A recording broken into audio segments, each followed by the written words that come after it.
राधे राधे महाराज जी। महाराज जी, मैं एक पायलट हूँ महाराज जी। मैंने मतलब घर परिवार छोड़ के पढ़ाई किया, बट अभी कभी मन में ऐसा ख्याल आता है कि मैं इस संसार में क्यों हूँ। कभी पहाड़ों में चले जाऊं, कभी विश्वनाथ जी चले जाऊं, या मथुरा वृंदावन जाके रहने लगूं, या फिर करता है कि माता पिता की सेवा नहीं नहीं नहीं, मेरी बात मानो, मेरी प्रार्थना मानो। आपको जो भगवान ने कर्तव्य कर्म दिया है, आप एक पायलट हैं, आप अपने कर्तव्य का निर्वाह करते हुए नाम जप कीजिए, और जो आपको पेमेंट मिलती है उससे माता पिता की सेवा और समाज की सेवा कीजिए। ये कहीं भागने की जरूरत नहीं है। हम भाग कर भी क्या हुआ, आए तो समाज में ही, बचपन से भागे और आज है तो आपके बीच में ही, आना तो समाज में ही पड़ा। देखो, केवल मन का भ्रम है। तुम सफेद कपड़े पहनो चाहे जैसे कपड़े, कपड़ा ही तो है यार। मन नहीं बदला तो कपड़ा बदलने से भगवान की प्राप्ति हो जाती है क्या? अगर उद्देश्य नहीं बदला तो देश बदलने से भगवान की प्राप्ति हो जाती है क्या? हम ये सब करके तुम्हें बता रहे, कहीं भागने की जरूरत नहीं।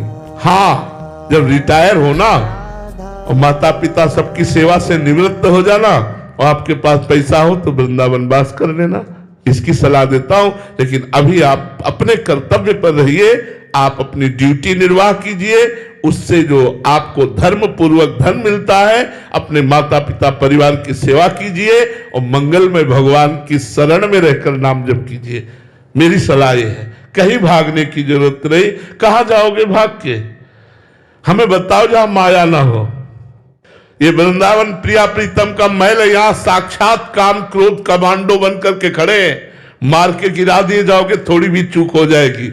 और जगह तो काम के सैनिक हैं, वृंदावन में स्वयं मूर्तिमान काम खड़ा है सुरक्षा में। ऐसे थोड़ी प्रिया प्रीतम के पास जाने देगा।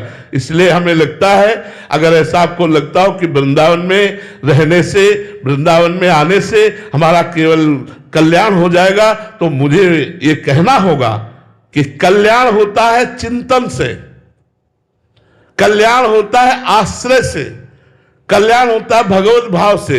वृंदावन में आकर चिंतन घर परिवार का, संसार का, रुपये का, भोगों का होता रहा तो कोई खास बात नहीं रही। अंतिम समय शरीर छूटने पर धाम कृपा करेगा, से भगवत प्राप्ति वाली बात बनेगी। लेकिन अगर तुम संसार में रहकर अपने कर्तव्य का पालन करते हुए नाम जप करोगे तो निश्चित भगवत प्राप्ति हो जाएगी। अगर यहां अंतिम समय तुम्हारा और चिंतन हुआ तो यहाँ भी तो सुअर कुत्ता भूत प्रेत है। क्या वृंदावन में भूत नहीं है? क्या वृंदावन में सुअर कुत्ता नहीं है? क्या